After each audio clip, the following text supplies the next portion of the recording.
Les Brown and I were chatting one day.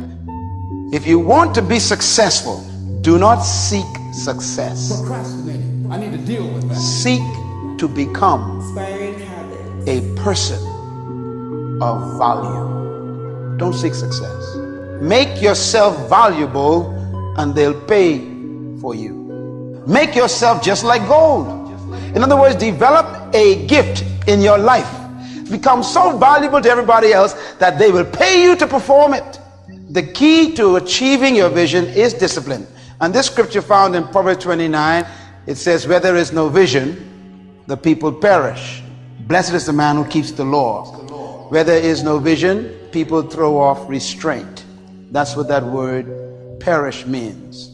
Deciding to keep your word. If you just decide, I'm going to keep my word. If I say something, I'm going to do it regardless.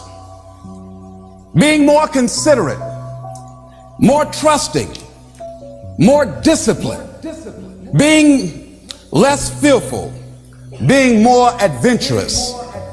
Find something that you can look at your life that you say, hey, I know I've got a problem in this area, being late. I need to take care of that. Procrastinating, I need to deal with that. Not taking care of business, being seriously not serious. Creating an imbalance in my life where I'm spending more time looking at television or having social fun and not spending enough time working on me. See, most people, ladies and gentlemen, spend more time working on their jobs than they spend working on themselves.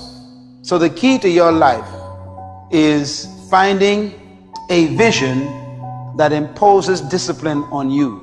In essence, vision is the source of discipline. Discipline is the root of leadership. It actually is the very nature that attracts people to you. A disciplined person naturally begins to attract people because people admire discipline in other people. That's why we go to see athletes perform. We really admire their discipline that they put themselves through. If you do the same thing as a person, people will then begin to believe what you say. As you begin to look at your emotional, your spiritual and intellectual development, how many books did you read? How many seminars did you attend? How many classes that you take to begin to develop yourself professionally, to improve your craft or your skill? How many new things that you learn? What are the things about your past that has influenced you right now? What's your philosophy of life? What are your beliefs, things that you feel very strongly about? What are some of the things that you have picked up along the way that you've been doing them for so long you think that they're you, that you need to begin to re-examine them and perhaps get them out of your life? See, a lot of things we're doing, we do unconsciously because we picked it up somewhere in life. Your very life of discipline creates trust. People trust a person who they perceive to be disciplined. This is why athletes also are used to promote and advertise and market products. People, they are selling the discipline of that athlete. We think that if we wear Nike shoes, we will jump like Mike. So you are buying the discipline that he has in his life that produced the kind of professional athleticism that he is known for. And so you are really impacted by the discipline. The same thing is true about you. If you remain consistent and disciplined in your life, you'll find people will come just to watch you, and they'll want to actually pay to watch you. They'll bring their offerings and their tithes to watch you do what you do. It's incredible. So discipline is powerful, and according to the Bible, discipline comes from vision. A man or woman without a clear vision for their lives lives a very loose life, but a man with a vision, they live a very narrow life. Very important. When a man or woman has a vision, their life becomes very, very tight. Why? Because vision simplifies life. What are the things that you need to let go? Some things that have cost you pain, that's stifling your growth and development. What are those things? Take a brave look at your life. Look at your life right now where it is. So let me ask you some questions. As you begin to look out on the future, look out on this year, let's take personal inventory. What has brought you here? Did you achieve the goals that you set out to achieve? What part of your life or what things did you do that you don't want to be a part of your life? Are there any people, as you begin to look at your life and look at where you want to go and what you want to do, are there any people that might be some dead weight that you need to think about unloading, because what you have found through that relationship, that it's more toxic than it is nourishing, it's more debilitating than it is empowering. And so now you've got to make a decision. See, many of us won't be able to move forward because we're not taking true inventory of our lives. When you capture a vision, it simplifies everything, because vision controls all of your choices after that. Once you know where you're going, you also automatically know what roads won't take you there. If you know what to do, you automatically know what you shouldn't do. Vision defines your what to do in life, because vision gives you your address. It shows you your destination, where we get our word destiny from. Your destiny dictates your decisions. So life becomes simple. If someone offers you something and it doesn't collaborate in its unity with your vision, it's easy to say no. See, without a vision, it's tough for you to refuse things. You were not born to do everything. We somehow have this attitude that we have a lot of things to do in life. I disagree. I used to think so myself. You don't have a lot to do in life. Isn't that wonderful? When you study people who have been successful in their lives and eventually became influential, I mean, all these people, you think their lives, they're very simple people. There's a term that is normally associated with them. This one thing I do. See, you got to get to the point where you're only living for one thing, and life becomes simple. Your gifts will take you places that you'll never begin to imagine. So I used to be the jack of all trades and master of none. Used to do a lot of things. One year I decided to do one thing well. I looked at all of my talents and I decided the strongest one, my ability as a speaker, that's the one I'm going to focus on. Only when I decided to focus did I begin to reap the rewards of my talent. And then after you do that, you can begin to expand and use the other talents that you have. People who discovered vision, they live longer. They live healthier. There's no stress. Stress comes from not knowing what to do. Jesus said something to Martha that changed my life. Martha is like most of us. We live on assumptions. Martha had a visitation from God. He came to visit her house. She assumed he was hungry. See, that's the problem. We think we know what God wants us to do. Vision is from God. You got to report to him, submit to him, and stay still until you are clear of the revelation. Because without that revelation, there is no self-discipline. So as you look at your life, you're saying, I'm not getting what I want. As you begin to look toward the future, begin to know that whatever it takes for you to create that, you've got that in you. You've got that. You've got genius in you. You've got goodness in you. You've got creativeness in you. If you decide to take the initiative to change the current quality of your life, I say to you that you will find that the universe is on your side. Now I want you to think about 5 things that if you had the courage to do them, it will give you a feeling of satisfaction and self-respect. Think of 5 things that if you had the courage to do those things, you would feel a tremendous feeling of satisfaction within. Martha ended up cooking for God and he wasn't hungry. And then she became angry because other people were not joining her in her busyness, which was not appropriate. In other words, she tried to get other people involved in things that was not God's will at the time. I wonder if you're doing that. And then she came to God and says, look, why don't other people come and help me? Send my sister to help me. Now the answer Jesus gave you must study. It was a leadership answer.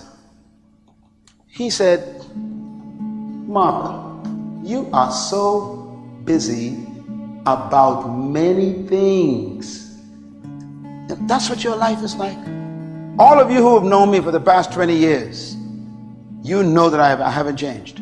I've grown, but I haven't changed. There's a difference between growing and changing. I grow in my knowledge and my experience and my experience, but I haven't changed. I am still the same guy with the same message. That makes my life simple. He says, you're busy about so many things. You're trying to do everything.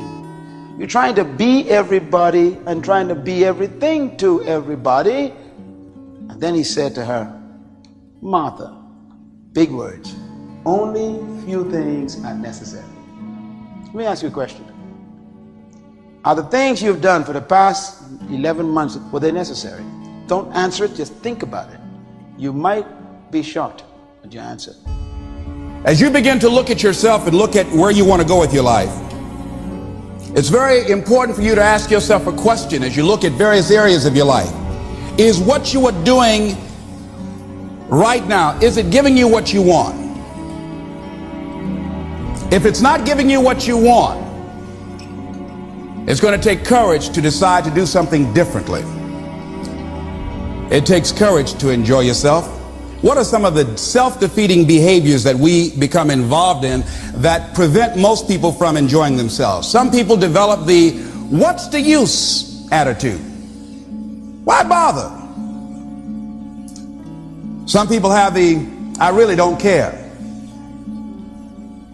And they convince themselves that they don't care and they don't feel anything. And after a while, they really don't feel anything. Their lives are empty. The question then is, what is necessary? How do you define necessary? It's answered in the Bible very clearly. It's easy to find what's necessary. According to Paul, the apostle, is defined like this. Paul says, 1 Corinthians chapter 6, he said, all things are permitted for me to do. I can do anything I want. He says, but not all things benefit me. Interesting. 70 years is so short, you ain't got time to make a mistake anymore. And if you're 40 years old, you are already over the 50% mark. So you better make sure you clear this thing quickly about what your vision is and define it, so you waste no more days. Life is very valuable, ladies and gentlemen. Time is very valuable. And it's very fragile. You've got to decide to do what you can right now and don't delay. Not taking care of business, being seriously not serious, creating an imbalance in my life where I'm spending more time looking at television or having social fun and not spending enough time working on me. See, most people, ladies and gentlemen, spend more time working on their jobs than they spend working on themselves. They work harder on their jobs than they work on themselves. And whatever we achieve in life, whatever we create, whatever we're able to manifest comes out of the human mind. This is no time for experimentation. This is a time for intentional living.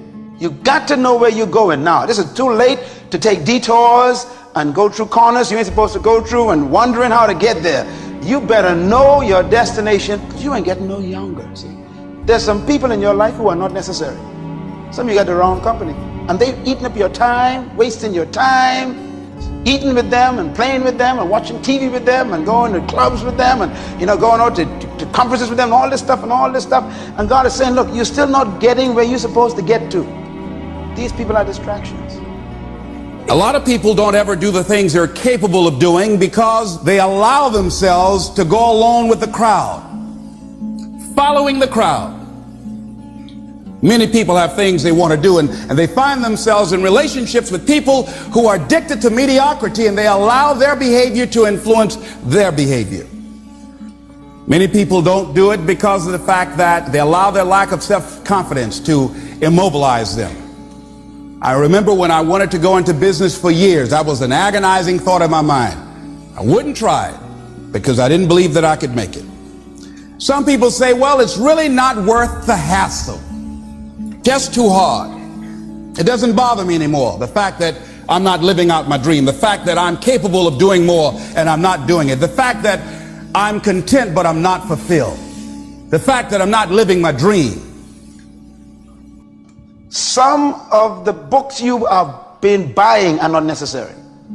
Romance novels, magazines, fashion. I mean, they don't get you to your dream.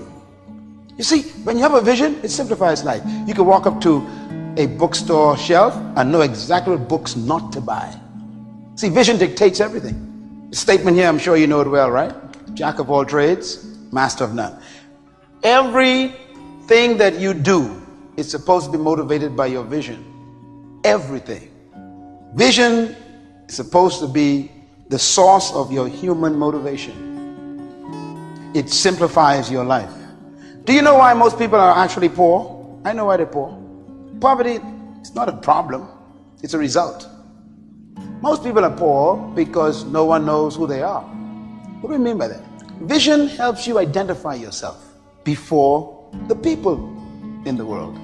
And because they know who you are, they know what to come to you for. Make yourself a person of value. If someone had to think about something that reminded them of you, what would it be? That's a serious question. Because if they never think about you, that means you have never made yourself valuable. You have become a jack of too many trades, so you master nothing. What is it that you've picked up somewhere in life that might be a liability to you? What fear, what beliefs that you're holding on to tenaciously that's no longer allowing your life to work? It's not enabling you to produce the results that you want to produce in your life, and you're still clinging to them. There's some old behaviors that just won't fit. What are the events? What are the circumstances? What are the people that have shaped you? Just thinking.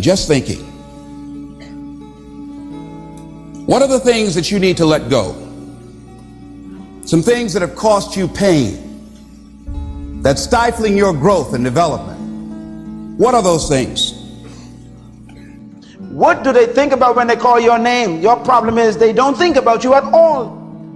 Become so good in an area that they can't ignore you. The world is filled with general people. You come to this conference to cease being general. You're not in the general group anymore. You got to go home and decide, for the next 20 years, I'm going to carve out a niche for myself that they're going to have to find me and can't ignore me. He goes on to say the courage of one's convictions, the courage to do what one thinks is right. What are the benefits of your acting courageously? Whatever it is that you've identified, write the benefits down and then focus on them. Focus on the benefits. Not on the liabilities, not on your fears. Focus on the benefits. That which you hold in consciousness tends to manifest itself. Think about how good you feel. Think about the level of increased self-respect, the sense of self-worth that you'll feel. How good you'll feel getting up in the morning, looking yourself in the mirror because you're taking life on. Vision is what gives you this unique discovery about what you're supposed to master. Sight is the ability to see things as they are, but vision is the capacity to see things as they could be. All true visions will be tested for authenticity. If your vision is truly from God, life will test it to prove that it's authentic. So get used to the idea of challenges if your vision is real. It doesn't come to stop your vision, it came to test it, to prove it that it's true, if it's real. If a vision is terminated by trials, it was probably not authentic. Sometimes your vision may take you to prison, but you got to go there with it and come out with it. Looking at the word courage, Webster says the attitude of facing and dealing with anything recognized as dangerous, difficult, or painful, instead of withdrawing from it. As you begin to look at where you want to go and take personal inventory, it's going to be very uncomfortable. That's why most people don't do it. It's very painful to admit your shortcomings, to admit your weaknesses. It's very painful to do that. It's much easier to withdraw from that and just ignore it. He goes on to say the courage of one's convictions, the courage to do what one thinks is right. As you begin to look at yourself and look at where you want to go with your life, it's very important for you to ask yourself a question as you look at various areas of your life. Is what you are doing right now, is it giving you what you want? Whatever you're supposed to do is not supposed to be erased. That's why I am convinced you were not created just to make a living and pay bills. You were created to give life and make a difference with your gift somewhere. That's why you came to this place. Here are some things that vision will do when you discover it. Vision will choose your future. Vision will choose your friends. Vision will choose your library. Vision will choose your use of time. Vision will choose your use of energy. Vision will choose your priorities in life. Vision chooses your diet. Vision chooses your attitude in life. If you know where you're going, it tells you how to think. Vision chooses your life. It tells you what kind of life you're supposed to end up living. And so it chooses what kind of lifestyle you begin living right now. Vision dictates everything. People who have no vision in their lives, they throw off restraint. They throw off self-control. They have no idea. And next, vision dictates your values. When you know what you were born to do, it dictates how you should behave and what kind of standards you should live by. Right away, it changes everything. If you don't use your talents, if you don't use this power, this force that you have within you, you're going to lose it. If you have the ability to write, and if you don't write, you're going to lose the ability to write as well as you do right now. So whatever you want to do, whatever idea that you have, the longer that you're sitting on that idea, you are either creating or you are disintegrating. If you're not using it, your skills are diminishing every day.